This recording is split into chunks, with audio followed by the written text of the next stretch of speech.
Here's what's coming up on episode 40 of the Big Séance podcast. The hosts of the History Goes Bump podcast. I love when we go and do ghost tours and stuff, and you get the haunted side and the seedy side of the history. So what if we did that on the radio? And History Goes Bump was born. Well, I know for me, I hated history growing up because it was the most boring subject ever. Well, you and me would have been sitting next to each other then. Yeah, doodling and drawing and passing notes and writing on our blue jeans.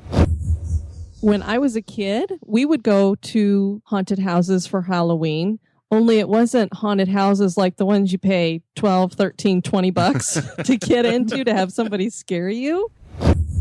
We actually had something happen when we did our Plymouth ghost tour. And we caught it on tape. No, you never ever want to tempt the spirits. Except for when Diane sits down in the chair. I'm like, okay, tempt them. Is there any controlled situation I could create? And what would make you feel safe and okay about tempting the spirits? They'll say a certain ghost has been somewhere. We might say, you know, are you here, Timmy? Okay, I say, as you listen to more people who tell you their stories and they're people that you trust or you have experiences yourself, it starts to move you away from that skeptical side of the needle. Are they crazy or what? And then you laugh and then you're like, God, what? I wonder if people think I'm crazy. Maybe I am the crazy one because I think they're crazy. Right. Welcome to the Big Séance podcast. I'm Patrick Keller of BigSeance.com, and this is a place for an open discussion on all things paranormal, but specifically topics like ghosts and hauntings, paranormal research, spirit communication, psychics and mediums, and life after death. So basically, anything that pops up in my paranormal world. The candles are already lit, so you might as well come on in and join the Séance. Welcome back, friends. And I'm talking to those special paranerds who I know are listening late at night in their big rig trucks. A few of them are covering the highways here in the U.S., and others are in the U.K. You truckers are big podcast nerds, apparently, and I love it. Welcome to my friends who light a candle and brew a pot of tea just before clicking play, which makes me think a little bit of the old radio programs that entertained families before television came around. And welcome to those folks who are hurriedly running out the door, connecting to your Bluetooth in the car so that you can rush to work while listening.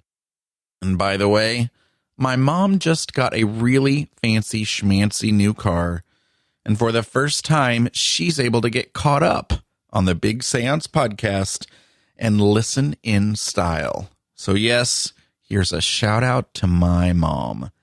If you're one of those peeps who are able to listen at work, then I'm just truly jealous. I'd be able to listen to a few more podcasts if that were the case for me, and I already listen to a ton of podcasts.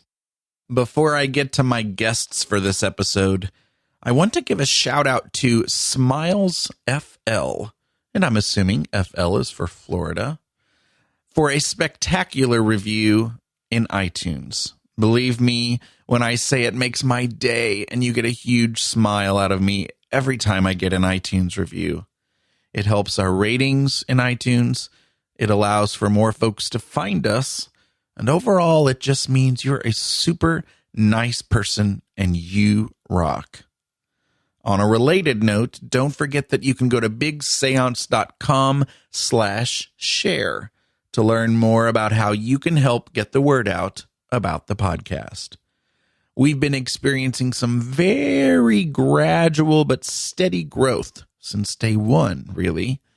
But it would be really great to see a big boost in listeners this fall. And one last thing before the main event for today.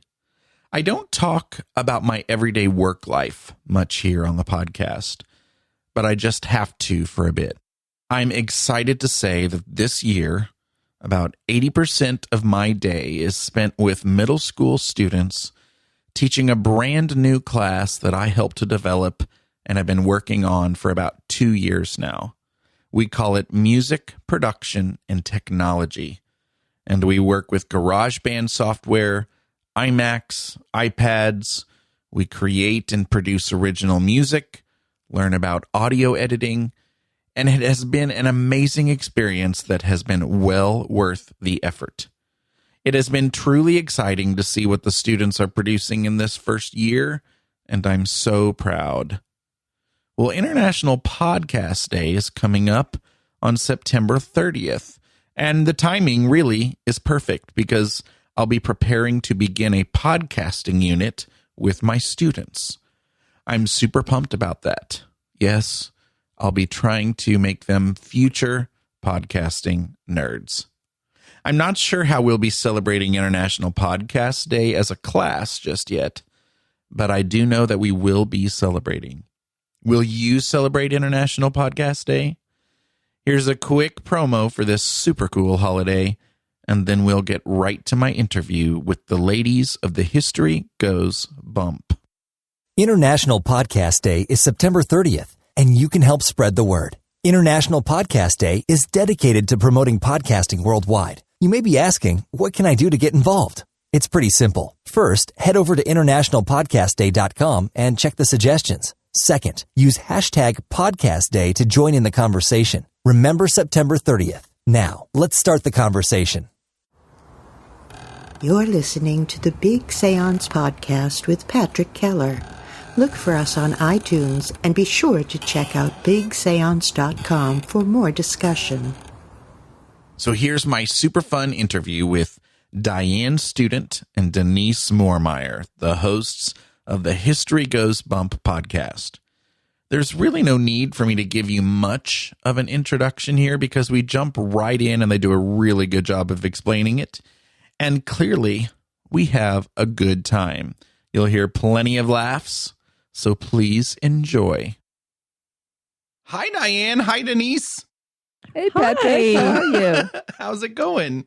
We're doing good. I guess we don't have to repeat the whole conversation we just had. I guess it did seem silly for me to welcome you and then welcome you again.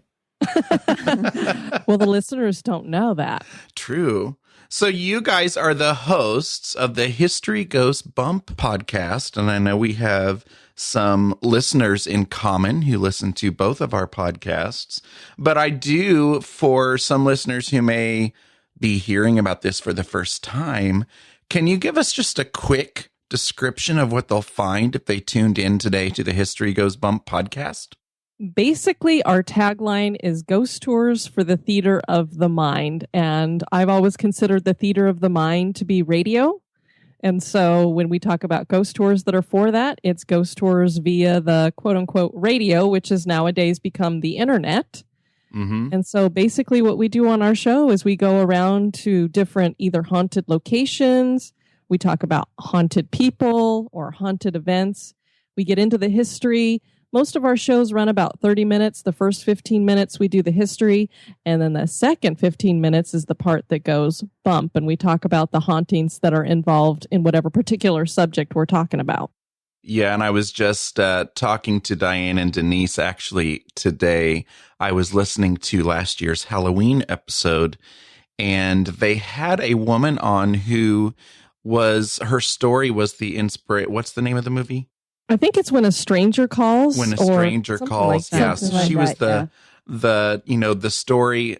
That story came from this woman's experiences of being in the house with an escape convict, and they had 2 phone lines, and they got them out of the house, and they didn't realize until later that he was in that house. And I just did a horrible job of retelling that, but oh my gosh, goosebumps listening to that. I was just like, wow. The good part about her story is that thankfully Hollywood took some liberties. And so when they have the kids dead at the end of it, in her story, the kids were not dead. Otherwise, she wouldn't be able to tell me the story. So. Exactly. So that was a big bump in that episode for sure. Oh, I tell you, I used to babysit when I was a kid. And it's one of the things that you always were afraid of is if somebody tried to break in or do anything and you're at the house by yourself, it's, midnight, 1:00 in the morning. and you're 13. It's like, what are you going to do? Kick them. Well, this podcasting journey is something that you two have experienced together, and I just love that. I think it's beautiful. I love your banter, and your personalities together just make it really fun to listen to. So I'm curious as to how that conversation went and who brought up the idea of starting this podcast, even though I think I already know that answer. I twisted Denise's arm, slammed her to the ground, and she said yes, except for that anybody who knows Denise she's a 7th degree black belt, so I wouldn't have been doing any slamming to the ground or twisting of arms. I was like, when did I get slammed on the ground? No, actually, it's kind of funny because Diane did a live radio show, an internet radio show prior to some of the ventures we've done together. And she would I would tell her something and she'd say, come here, tell my listeners. And I couldn't. I was like, no, the microphone, I would just freeze. And so it was really funny that she actually had the idea of me co-hosting with her because microphones were not exactly my forte. Well, and the main thing is I knew I wanted this show not to be so much an interview show, although we do interview people occasionally on the show if it fits the show. And I just, Patrick, doing it solo, that it really helps when you have somebody to interview, somebody to go back and forth with. The show that I did before, it was a little easier because it was political and I was just ranting and raving about my opinion.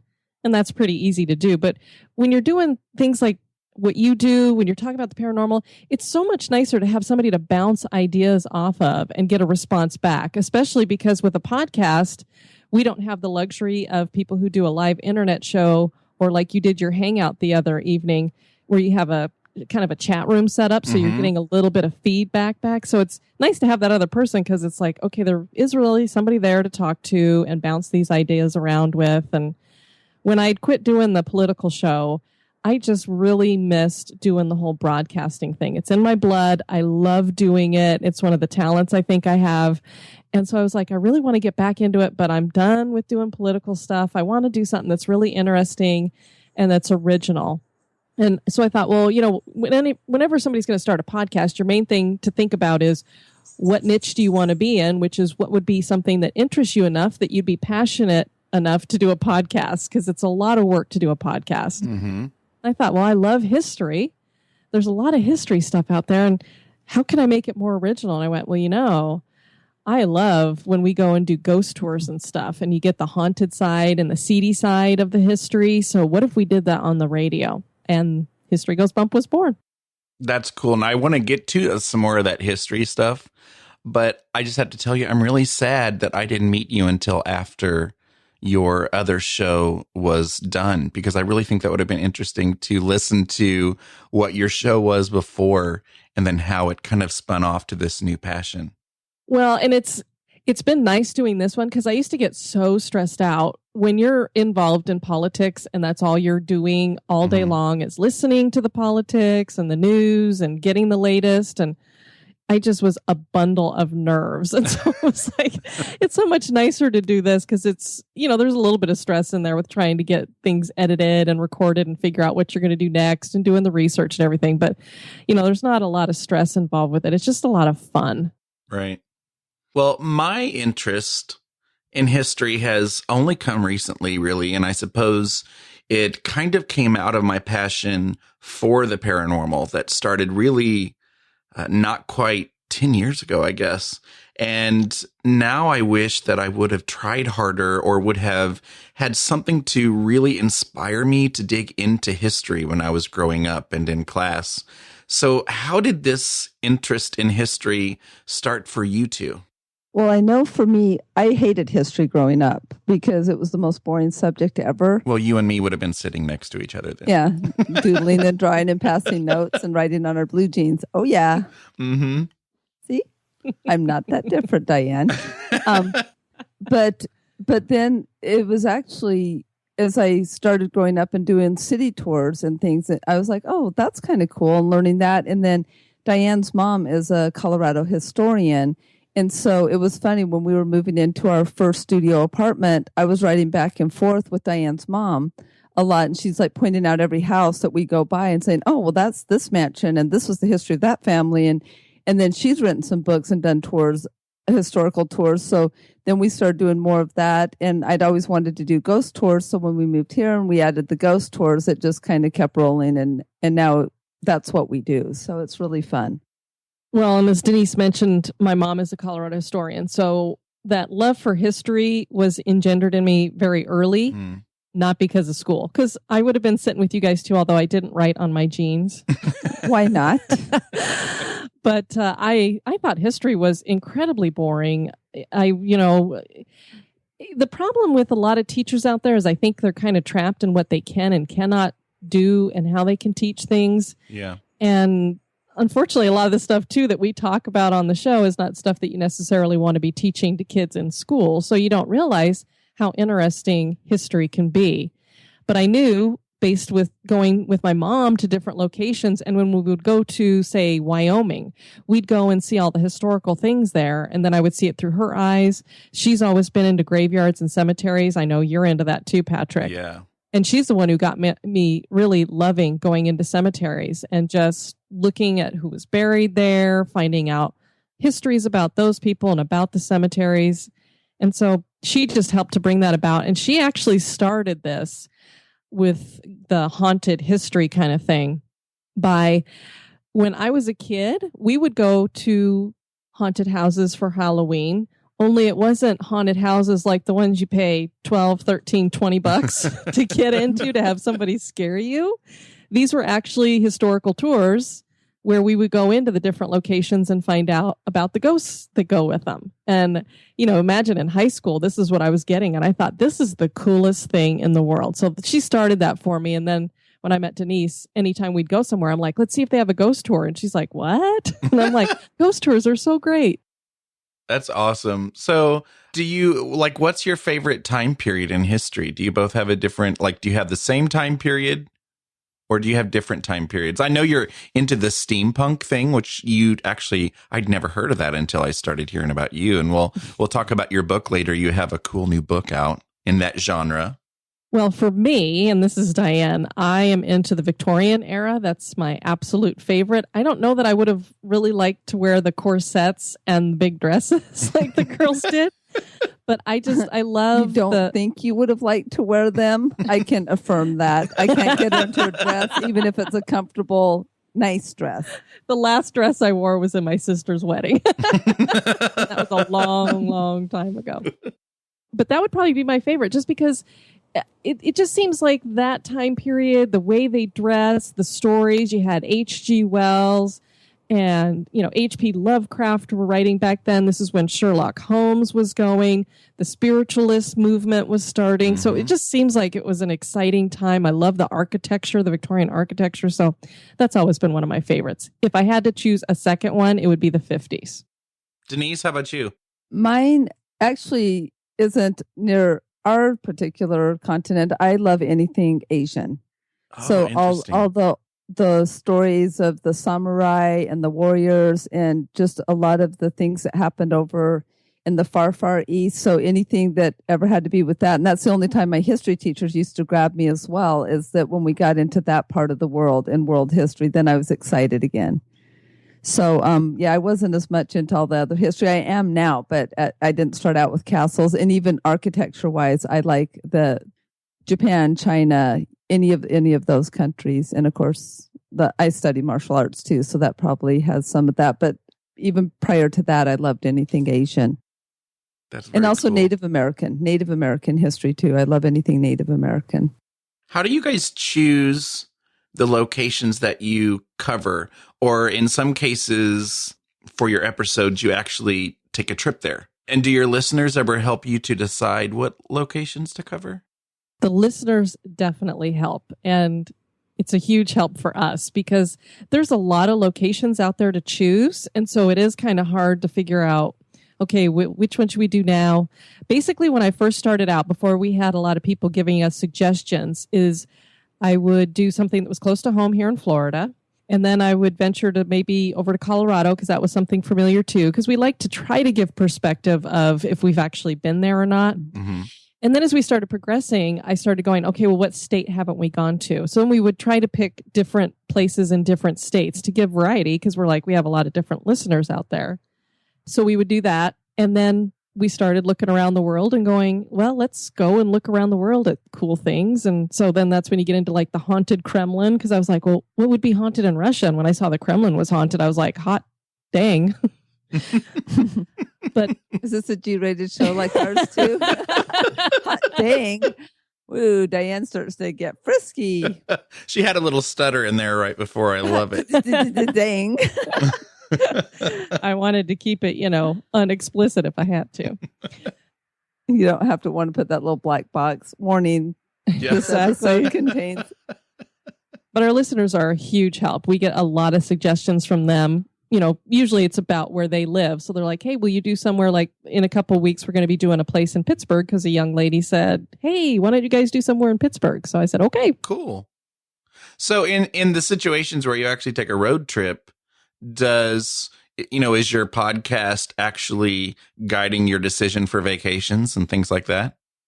This last road trip we already had planned. So I think the different stops that we made were based on if we could do a ghost tour in a certain area, right. But we knew we were going to do the route we were doing. Just we weren't exactly sure what cities for sure we were going to stop in. Yeah. And so I think what happens a lot, because we're huge travelers, we both love to travel, and just sometimes we need to go somewhere like Boston. I was going up for a tournament and a meeting, but then we stayed on there. So a lot of times it's kind of like wherever we're going, we'll find a ghost tour to go to, and we'll try to do meetups and things. So after we have a location we're going, we start planning part of the haunted to coincide with it and to merge with it. Well, I wanted to tell the listeners some of the recent locations you guys have covered on the History Goes Bump. The most recent one, at least at this recording, was the Moses Cone Manor in North Carolina. You guys have covered the Salem Witch Trials, which is totally fascinating. The Danvers State Hospital in Massachusetts. I've always loved that one. You went to several locations in Plymouth, Massachusetts. The Baker Hotel in Texas, Queen's Park in Toronto, the Myrtles Plantation in Louisiana. You had me on that episode from my summer vacation talking about that, so thank you. And Patrick, just so you know, that's one of our most downloaded shows. Really? Woohoo! Yeah, I'd say it's probably in our top 5. Mm-hmm. Very cool.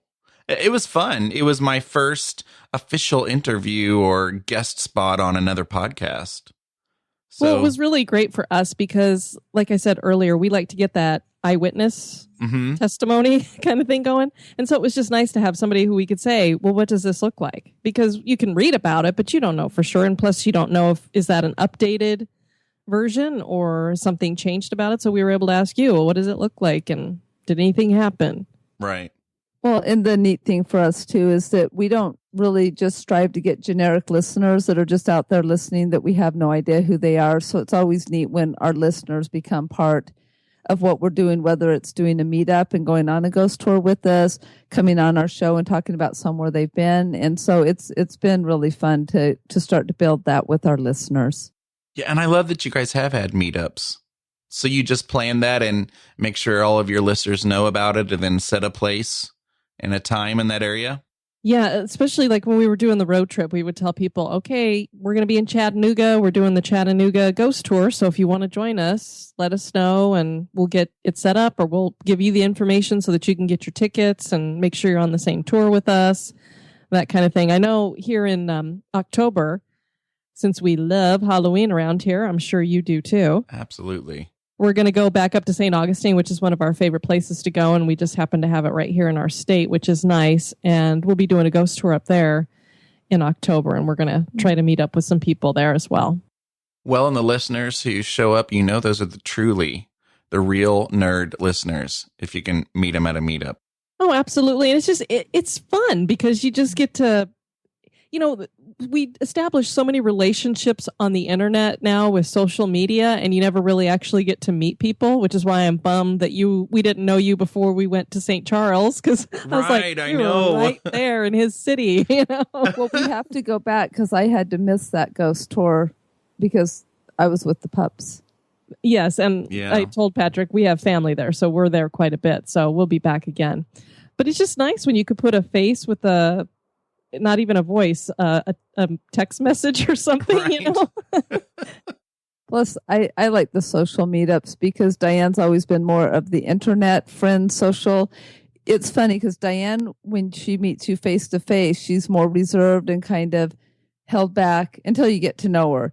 And so more shy that way, but you put a microphone in front of her face and she's off and running, and I'm just the opposite. You put a microphone in front of my face, it takes me a while to warm up to it, to get going. You put me face to face and you can't shut me up. I think Diane and I have a lot of things in common. I told very you. Similar in that way. You're my brother from another mother. I think so. You guys have even, I think earlier on, you guys had several episodes on historical figures and celebrities like Marilyn Monroe, John Lennon, and Mark Twain. Do you guys plan on doing any more episodes on people? Funny you should ask. Ooh. Our very next one is actually going to feature Elvis because this is the month that he passed away in. So I thought, why don't we do the history and hauntings of Elvis Presley? Oh, interesting. I promise you, I'm not even intuitive. I know. That's why I sometimes wonder, though. I'm like, how does he know I've been working on that this last week? That's funny. Yeah. So, and then we'll have to, because we would like to go back up to Tennessee, and I need to get Diane. She's a huge Elvis fan and has been forever. And so I need to get her up to Memphis to see Graceland. So we'll be doing some haunting stuff in Memphis eventually, hopefully in the near future. Yeah. As I said in a previous episode or someone's episode, I think I told you I've been kind of embarrassed lately because this has come up several times. But in our summer vacation, we stayed in Memphis overnight, really just traveling. You know, it was time to stay in a hotel to wake up to go again. And my mom and I woke up and we thought, well, you know, you want to go see Elvis? And we were in the car ready to take off. And we looked at each other and went, nah, and just kept driving. So all these people are like, oh, cool. So you went through Memphis? I'm like, yeah, I stayed in the hotel. It was nice. Well, I won't hurt you about that too much. I'm like, you were right where Graceland was and you didn't go see it. I know, we totally didn't. And he haunts the place. You might have picked up some vibes. Yeah, I think I'll be regretting that. So do you guys have, let's start with Denise. Denise, do you have a favorite episode that you guys have done? I'm not sure which one, because Diane does a lot of our research, because like I said, she's our internet girl. And so I always have so much fun and learn so much from every episode. Mm-hmm. Well, some of my favorites are the places that I've actually been able to visit, because then it's having that more insight, having a vision in my mind of it. I'm definitely more of a physical, tangible person. So I like, rather than researching it, I want to go see it. And so those are some of my favorite, the ones that we've seen.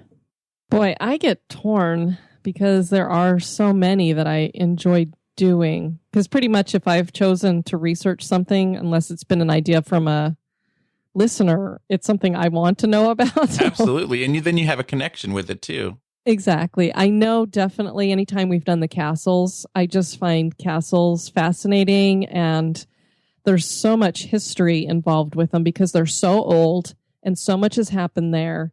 And it kind of shows you how low human nature can go. We'll talk about serial killers nowadays and we're like, oh, those people are so sick. But when you look back at stuff that went on in these castles and it was okay, with the kind of torture that they would do and throwing people into the dungeons and all of that stuff. And even some of the jails that we've done over in Kilmanham jail, we did, that's over across the pond. And when you find out that these people put children in jail with adults, it just blows your mind. And it's no wonder that there's all kinds of extra activity going on there now that nobody's living in any of these locations or staying there.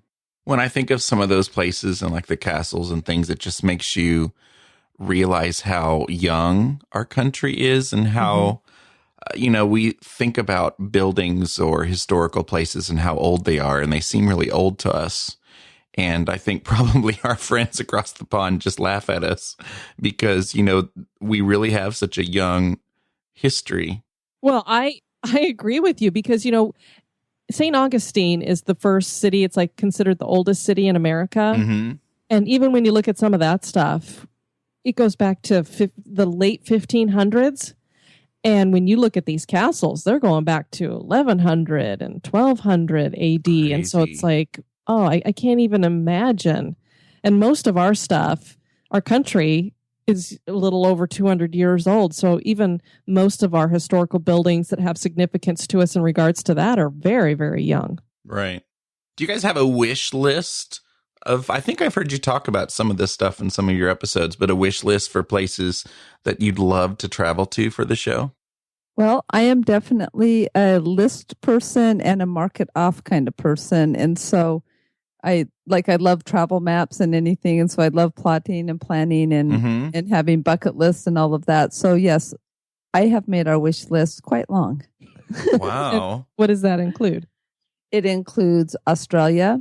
So I would like to go there personally. It does include a trip across the pond to do all of the castles, Scotland, England, and Ireland. I have several people I want to meet up with there. And so we'd probably have meetups as well as hauntings and Disney. And then we also have plans of being hopefully on a Yangtze River cruise in China in about 5 years. So I want to start researching some of the hauntings there. And Ooh. I don't know how open it would be, but to see not only the history there, which I'm definitely fascinated with that part of the world, a lot of bucket list things there, but the hauntings would be really interesting too. We don't tend to cover a lot of, that culture's hauntings here in our culture. That would be fascinating. Yeah, we did the as a matter trees. of That's fact, the only one we've done yeah, was I the think- forest. Yeah, we did one in Japan. I think that's the only one we've done. China's. Oh, I guess we're going to have to look into China a little bit more. For me, there's some local places that I'd like to get into, but I get hesitant. For example, we went to where Waverly Sanitarium is. That's on my list. And the gates were closed, unfortunately, so we weren't able to do the day tour, and there's no way I was going to do a night tour. But, it's like, I really want to go see these places that everybody talks about, but then I'm like, gosh, if the activity goes on there that people talk about, what will I do? Although I have to say, we actually had something happen when we did our Plymouth ghost tour, and we caught it on tape, and neither one of us were like freaked out. It was more, I don't know. This is the lamp? Yes. Yeah. You've had experiences, haven't you, Patrick? Yeah, the experiences I've had would be like that. Those types of things where you're like, oh, I don't know. I didn't could it be? Is it not? Yeah. But it doesn't scare you. It was kind of awe-inspiring for a minute. And then, of course, you slip into, I know that you are an open-minded skeptic like we are. So we immediately jumped into, okay, well, did somebody push on a light switch? Is that light bulb, is it loose? Does this light sometimes come on its own because of a wire that's short or something? The only thing we didn't check that I wish we had now, because we do this kind of stuff, is to make sure it wasn't on a timer. But I don't think it was, because I don't know why it would have even come on. It wasn't the main light source in the room. And I don't know. The lady who was there, she seemed as surprised that it had happened as we were. And she said later that had never happened before. So. And she even moved on. Like, she didn't even really point it out, which was interesting. Yeah, I know. I'm like, well, I think it's because she's had so much stuff happen between that house and the other one that we went into. What this was we went on a ghost tour in Plymouth, Massachusetts. And at the end of the tour, we got to go into these two houses that were supposedly haunted. And it was actually the other one that's supposed to have all kinds of activity going on. And that's where they have like a little shop that goes with their ghost tours in there and stuff. And then they had this other house that's right next door that they sometimes send people over to if they get too scared staying overnight at the other location, that, okay, you can go sleep over there because that one's not as bad. And so we were kind of shocked that we actually had the experience happen in the place that's not supposed to be quite so haunted, I guess you could say. Mm-hmm. So I don't know. We felt like it was legitimate. That's the only thing, I have that little itching in the back of my mind that I wish I knew for sure. And I've been tempted to call them just to ask, do you have lights that are on timers up there by any chance? Right. Just to verify in my mind that it really happened. But I think it was a pretty legitimate, it seemed like it to me. Especially since throughout the whole tour, they kept trying to tempt the spirits. Speaking of intuitive, I think you saw my next question, Denise. Oh, really? Well, I was just going to tell you, I have a request if you'd want to add something to your wish list. And when you do come to the area, do you ever go to Alton, Illinois? We have never been there, but I have recently seen a lot of stuff coming out of there. I'm like, that looks like it has a ton of stuff there. Yeah. Now, there's a couple places I'm not going to. I've only been to Alton once, and it's fairly close to me, but it was beautiful. And I took lots of pictures, and they have a beautiful cemetery there that I know you would love. But they have the Milton Schoolhouse, which I've been to see the outside, at least, just to kind of walk around and see it. And it was on Ghost Hunters one season. And it was probably one of my favorite episodes. And it has a very kind of sad and creepy history that a lot of people don't know how much of that is myth and how much of it is true. But it's actually a cool place because it's now something very different. Since then, they've made it into this like big kind of art facility. And it's kind of like this open mall inside the school. And it's very, very cool. But I would like to see you go to or at least cover the Milton Schoolhouse or any of the haunts in Alton. But it's a cool place. I'll probably go back soon. I have written down the Milton Schoolhouse. Awesome. Now, okay, here we go. I think all of your listeners are very familiar with Denise's famous line, "Don't tempt the spirits."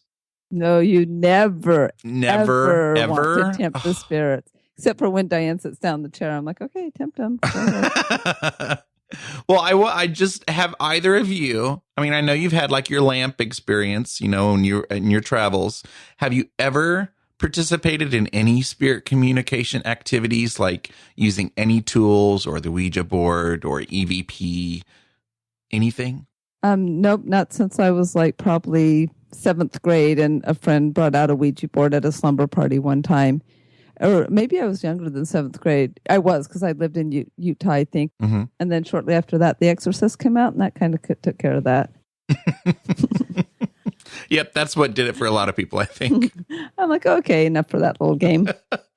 Well, I don't think I had seen The Exorcist yet when I was in high school, and I was pretty clueless when it came to the Ouija board. And I had a friend, I think I was a sophomore in high school. So this would have been in 10th grade. And she goes, "Hey, you want to play a game?" And I was like, "Sure."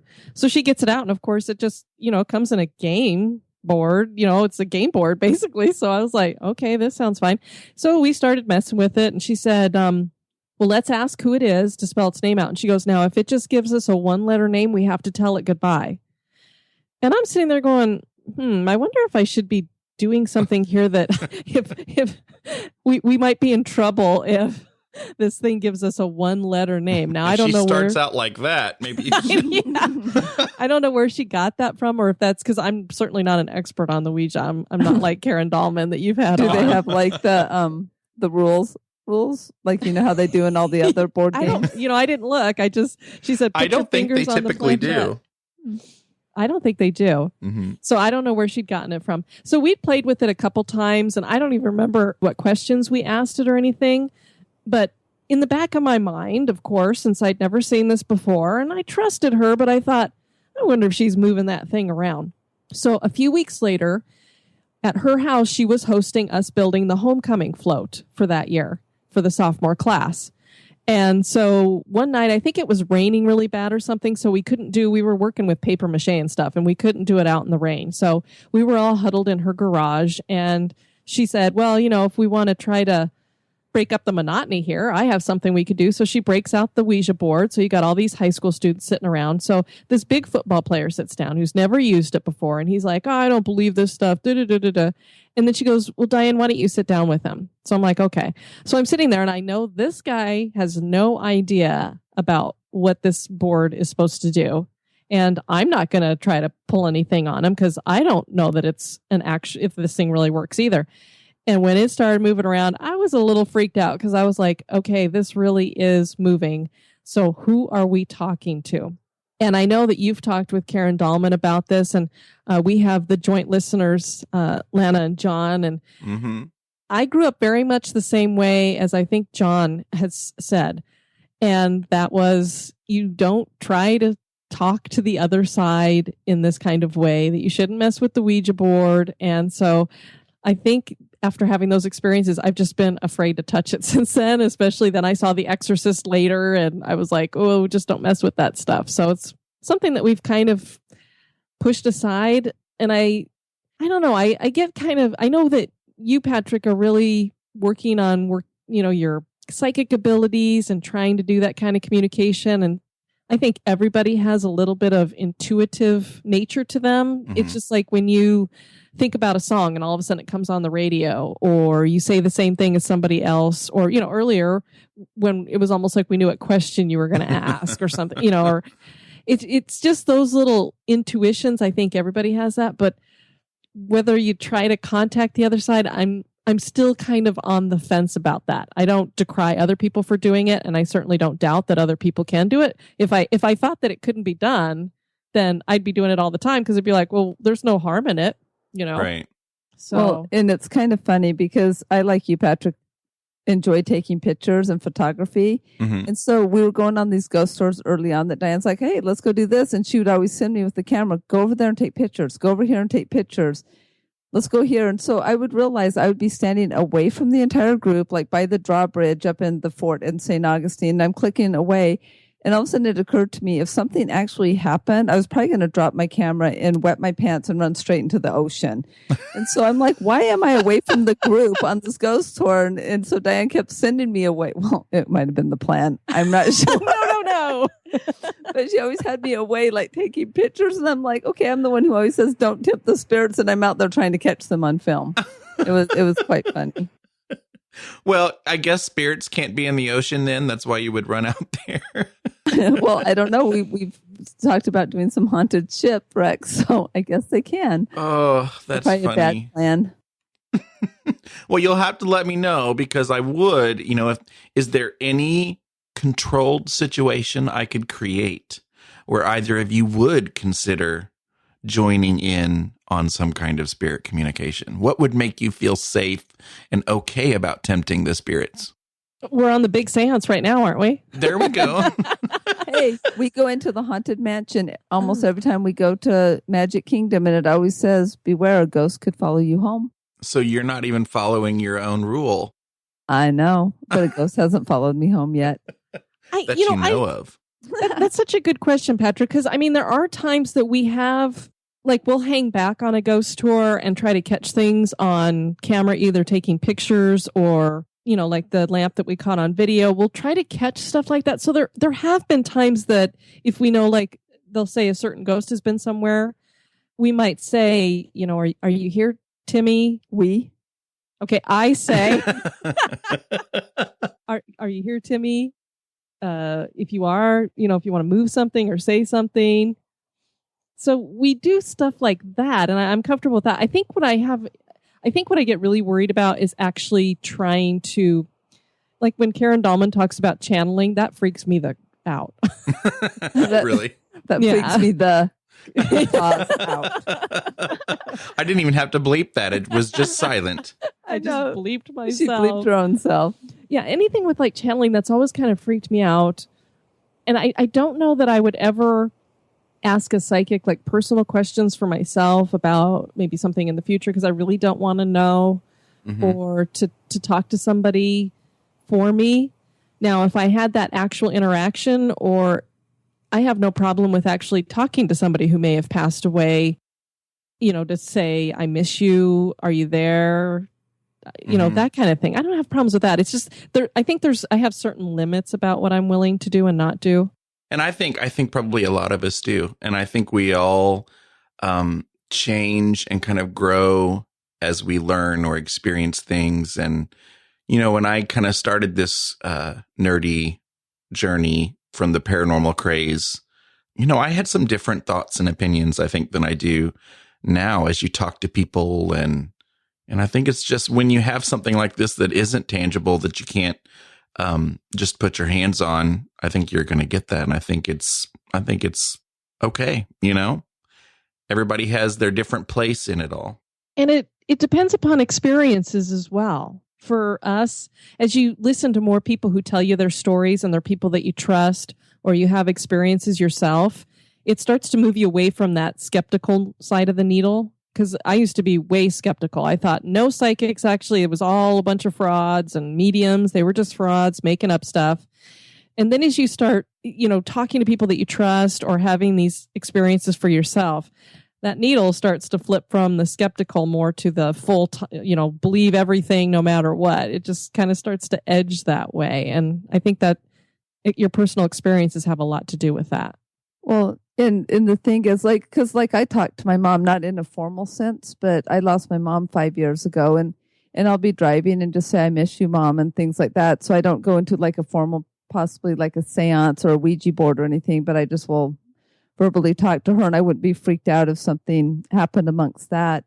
But the thing I think for me is that when you're actually trying to make contact, because I believe definitely in good and evil, and so I would never want to open that channel for something that's not good to come in either. So I think that's why I kind of fray away from it, because not that I think every time in every experience or anything, I'm not one of those that on the other side is like, oh, all ghosts are demons and all of it's demonic, because I don't think, I think that's a crock, but I do believe some of it is. And so I don't want to open that channel just in case, because once the channel's open, who knows what can come in there. Well, I think that's a legitimate concern that I think most people have. And it's wise, I think, to follow your own intuition with that on, what is safe and what is not. I know for myself that when I've been open about this, the majority of the time that I'm experimenting with anything or doing any kind of spirit communication research, nothing happens of any kind. And so I think probably that makes me feel also that it's not as scary if I continue on this journey, because most of the time nothing happens. And, the times that I have had things happen, it wasn't scary. So I'm like, well, I haven't experienced anything scary yet, so I guess I'll just keep going. I'm the same way. Any experience that I have had, and I've had more than just the lamp experience, it's just mostly been like, what was that? That was weird. It's kind of just awe about what in the world. I have yet to have a scary experience. And even what's funny is when I was talking about the Ouija experience, nothing bad happened. So, I don't know why I have it framed in my mind. I guess it's just because you don't know what you're talking to. And that's why I'm very cautious about anything like that. Because I'm like, who am I talking to? Now, because I've talked to you guys about this a bit, and I think we talked about it a bit when I was on your podcast, I think you and I might have similar conflicting thoughts and opinions when it comes to how many historical locations or places known to be haunted have turned into tourist traps or places taking advantage of lore or stories that are known to be false. And some of these places are, I know this is what bugs me sometimes, constantly trampled by, hobby ghost hunters who, like me, have been completely changed by this paranormal craze that we're all in. I've been honest about that, and I've, had the paranormal research group and did a lot of that myself. But do you guys, either of you, have any opinion on that? Because you do a lot of tours and things like that. Do you have conflicting thoughts like I have? I think it depends on the tour. We do tend to really like, or at least I know for myself, and I think it's the same for Diane, is that we like the ones that are very kind of small, homegrown tour companies. A lot of times it's just a hole in the wall, or else they just meet you with their little iPhone swiper, and they're selling tickets out of the back of their car. Those are the tours we like the best because they're just people. The bigger the tours get, we tend to start getting like, oh boy, here we go. Or also, if there's too many theatrics in it, we're not as fond of those either. Like where they're jumping out from graveyards or hitting things or banging things, trying to bring up scares, or because like the one we did, it was entertaining and it was fun. The one we did up in Boston, but it was a lot of that. And about 3/4 through the tour, and it was the most expensive tour we paid for on the entire trip. It was the most expensive of all the tours that we went on. But about 3/4 through the tour, it occurred to me that they had not once mentioned any hauntings. And we were almost at the end of the tour. So it was like, wait a minute. And then finally they talked a little bit, like they told about all the stories that probably led into hauntings, but they kind of forgot the haunted part of it. Yeah. So those aren't the ones we seek out the most, but we like the one we did in Chattanooga was amazing because nobody showed up except for us and our dogs. Because Tiana, that was her first ghost tour, right? So we were just there, and a lot of times you think they would cancel, but he still took us, and that was fantastic because we had him one-on-one. We could ask questions. he spent a little bit more time, told stories, like sat down with us. So that was a really, really cool tour. So you got the real tour then, probably. Yes. I think I get torn on this because, and I think one of the things that you were wanting to be specific about, Patrick, is when these people pay to go in and do an investigation in a location. Mm-hmm. You get torn because a lot of these places would be torn down if they don't have money coming in to help to keep them going, I guess you could say, to or refurbish standing them. in some Yeah. To refurbish them and to keep them so that they don't get torn down. So when they are an investigation or tour that has something to do with that, I'm a little bit nicer about it because I want to hold on to our historical buildings out there. On the flip side, it's kind of funny when you look around now. Is years ago, it used to be if a hotel was haunted, they didn't want anybody to know that it was haunted. Right. But now, is there a bed and breakfast out there that doesn't tout that it's haunted? Right. Well, even horrid sites like the Villisca Axe murder house, which, I mean, that would be like totally crazy. And we, one of Diane's friends from high school, her and her husband stayed there and actually slept in the bed in the same positions of the husband and wife. I'm like, I don't think so. I would kind of like to do that. I'm not going to lie. I would love to go there and try that. Tell us all about it. We'll have you on the show. And you guys did an episode on that one too. Yes, we did. Yeah. So outside of history or the paranormal, and this is becoming a question, it's one of my favorite parts of every episode that I've done this. I want to know what kind of nerd you are. Like, what are your other passions and hobbies? And I know a little bit probably about what your answers would be, but share with us your nerdiness outside of the History Goes bump. Silence. Crickets. Well, I'm just trying to think.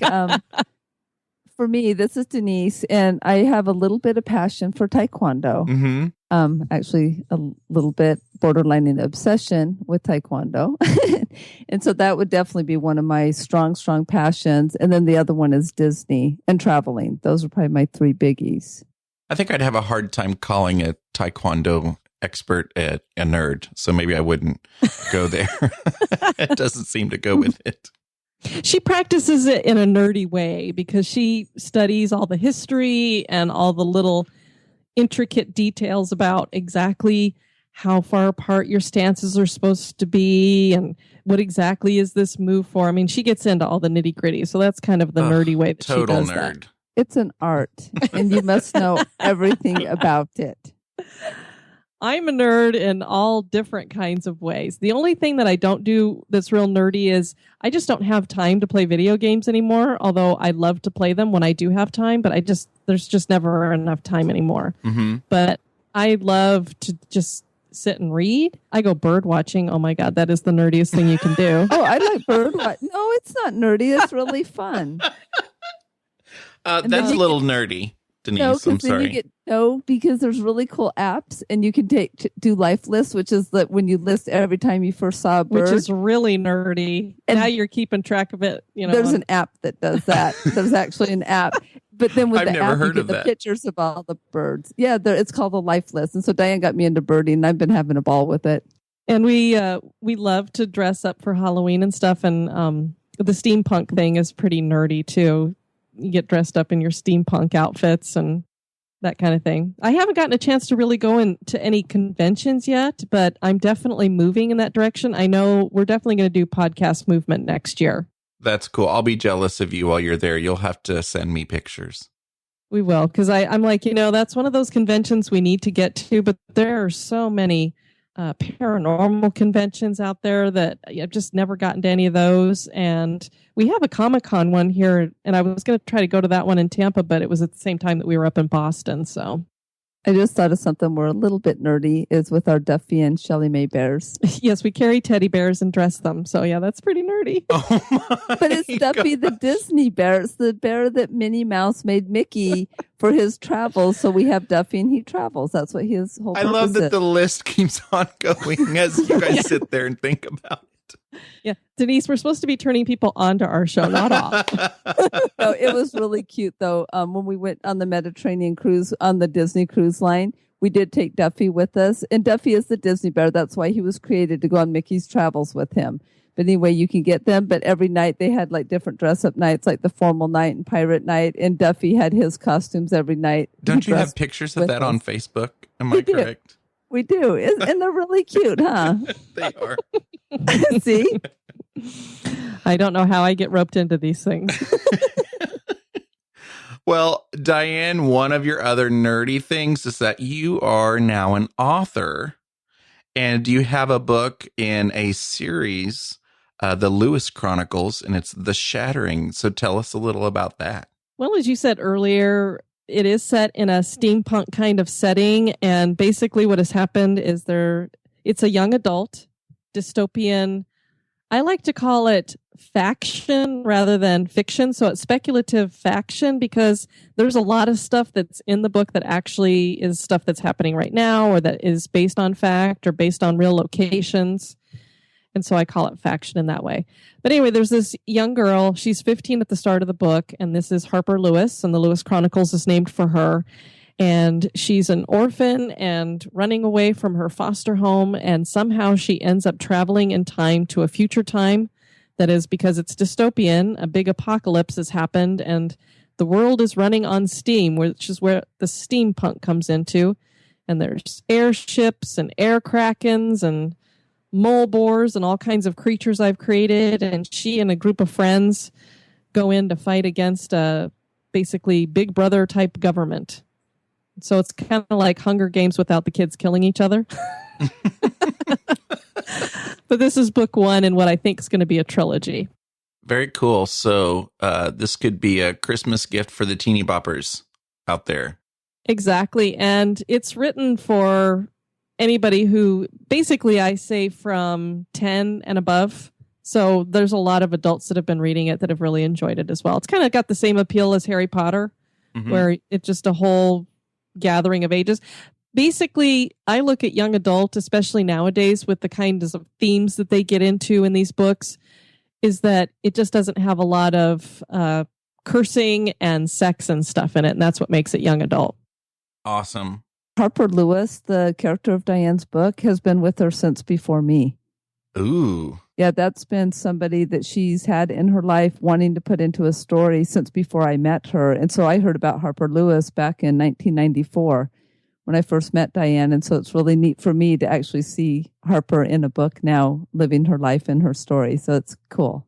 And writing can be kind of paranormal, because people will ask me, where did you get the idea for this? Or where did you get that idea? And wow, you're so creative. And I'm like, the book, that's why I said, I think it's going to be a trilogy. It basically, it writes itself. I don't know. I just kind of sit there and not necessarily channeling, but I just put the pen to paper and the ideas just start coming to me. It's almost like the characters tell me what they're doing and I just write it down. But I almost think it is kind of a form, and like they say about savants and things like that, it's, how could they possibly be doing that, on their own? Maybe someone has a hand in the creativity that you're pumping out. Yeah. And I mean, I'm not somebody who believes in past lives and reincarnation and everything, but there's been enough weird stuff out there that I wonder about things like that. So it's like when you see a child, like you were talking about, that's a savant, that's a 4-year-old who knows geography like they're a professor in college. It's like, it makes you wonder, is that something they're retaining from something else? Or that's why I love the paranormal, because it's full of so many unique, weird, unexplainable things. And I like being who I am when it comes to an open-minded skeptic, because I don't just jump right in and believe everything. But I also love to have the perspective where it's like, I don't know what that is, but it's possible. It could be possible. I believe anything could be possible, And if nothing else, it's entertaining. Absolutely. Especially, did you hear that? Right. Or sometimes when you hear the stories that people tell, you're like, in the back of your head, you're like, oh my God, what must go on in there? Are they crazy or what? And then you laugh, and then you're like, God, what? I wonder if people think I'm crazy. maybe I am the crazy one because I think they're crazy. Right. So why don't you go ahead, both of you, and plug away. How do we find the podcast, your site, social media, what's coming up other than Elvis? And let us know all that. Well, our website is historygoesbump.com, and it's got everything on there where you can find us on social media. We're on all of it, from Pinterest to Facebook to Twitter to Tumblr. I have an Instagram, but I haven't done a whole lot with it because there's so much out there. It's like, oh my gosh, I would never get anything done if I was spending as much time as you need to out there to promote yourselves. Our email is historygoesbump@gmail.com. And then the other fun one that I like, because I do Facebook, I don't know how to tweet and jump and twit and do all the other things that she does. What's jump? I am not sure. I just hear all those words over there, and she sounds like Chinese to me. I'm thinking this is an app we can create and get rich off of. It's like a new one. I'm always listening to all the things, and so I know they're barking and chirping and whatever else they're doing. I don't know, but I do Facebook. I did finally learn how, and we do have a group on Facebook called the Spooktacular Crew, and so that's another way we interact and let our listeners know. And that's a special group of listeners who've made the effort to join. And it's free. You just join the Spooktacular Crew, and then we let you know when our meetups are and all of that as well. And coming up, of course, we're almost to October. And October is pretty special to us because, number one, Halloween, of course. So that's a big deal for us. But also, we're going to have our 1-year anniversary of the podcast on October 1st. And Diane will get older. Well, I do have a birthday then, too, but I'll only be 29. No, 44. We'll all be older by then. So we've got a lot of great stuff coming up in October. We're going to do Dracula's Castle, Bathory's Castle. We're going to do a round table that hopefully, Patrick, you will be joining us for. Cool. And then we always do our the Halloween special, which is basically people sharing their haunted, real history, real ghost stories. I mean, not real history stories, real ghost stories. And we already received one for that. We did. Mm-hmm. And then we're also going to be doing Gettysburg because we had a listener who goes there quite a bit, and he had suggested it to us. And I said, well, would you like to be on with us? That's one of the things that we love doing with our show. I hadn't expected or planned it to go that way, but that's the way it's been working out, where we basically have our listeners on to be co-hosts with us. And I don't know, we really enjoy it. I mean, we are going to have people on that have their own, that have books and things like that. But even one of the guests that we have coming up, she's been on your show a couple times, Patrick, Janice Carlson. Nice. And she's a listener of the show, too. So, I mean, it's not like we're just having somebody on who's written a book or whatever. She's a listener of the show and a fan, and she's writing a new book. And it's going to feature haunted histories. And one of the places that she went to and that she's going to feature in there is Gettysburg. So we're going to talk about Gettysburg on our show. Not Gettysburg. No, I'm like, it's Tombstone. I was like, Gettysburg. Denise No. is looking at me like, what are you talking about? I'm so sorry. See, she thinks I don't pay attention. I'm like, wait, no. It's down the other way, Arizona. She woke up from her Jump app over there and like, get off that Jump app. See, that's where you just jump back in. So she jumped out. Now she jumped in. It's a good app. Jump app. Oh, nerds. Well, I have to tell you that, October and this approaching season and Halloween is also my favorite season. And I congratulate you on your podcast anniversary. And I cannot wait to tune in to all of that. Very cool. I'm sure you have some special stuff coming for that, too. I do. Halloween. It's still kind of in the works. I did a lot of it last year, and it was a lot of hard work, but I totally enjoyed it. And so I'm going to have to work really hard to produce as much as I did last fall, but I've got some work to do before I get there. Yeah, it's the hard thing about podcasting. It's a lot of work. If I didn't have Denise here to bounce stuff off of or let her do some of the talking, it's tough. As she's jumping. Okay, I keep saying jumping. I'm sorry. That was mean, Denise. I love you. Boing. We'll have a sound effect and everything. Tigger is your favorite character. Well, I love both of you. Denise, you rock. Diane, you rock. Rock, rock, rock. You both rock. Thank you for being here on this show. I appreciate it. Thank you so much for inviting us, Patrick. As you know, I'm a fan of your show too, so we really enjoyed being on with you. Absolutely.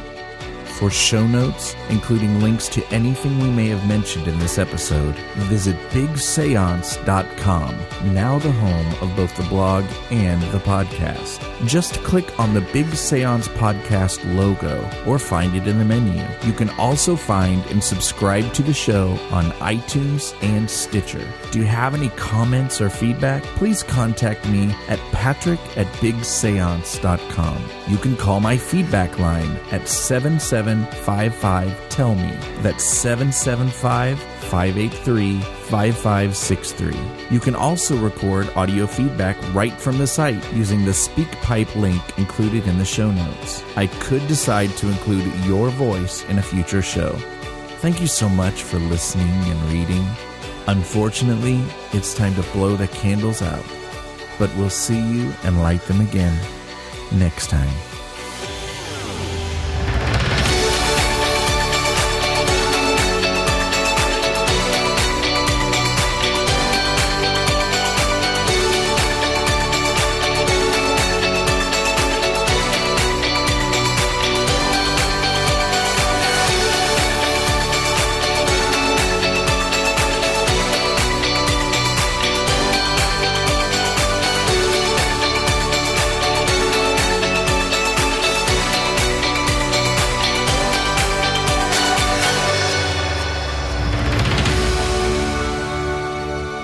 So if you made it this far, you made it all the way to the end of this episode, jump on Twitter and tweet me with the hashtag #TemptTheSpirits. That's hashtag #TemptTheSpirits. And I'm at Big Seance on Twitter. Tempt the spirits, all one word. But shh, don't tell Diane. Bye.